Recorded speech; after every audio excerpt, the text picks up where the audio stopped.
اعوذ باللہ من الشیطان الرجیم، بسم اللہ الرحمن الرحیم۔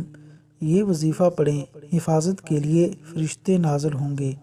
رسول اللہ صلی اللہ علیہ وسلم نے فرمایا، جو شخص نماز مغرب کے بعد 10 بار یہ کلمات پڑھ لے، لا الہ الا اللہ وحدہ لا شریک لہ، لا الہ الا اللہ وحدہ لا شریک لہ، لہ الملک ولہ الحمد، لہ الملک ولہ الحمد یحیی ویمیت وہو علی کل شیء قدیر، یحیی ویمیت وہو علی کل شیء قدیر۔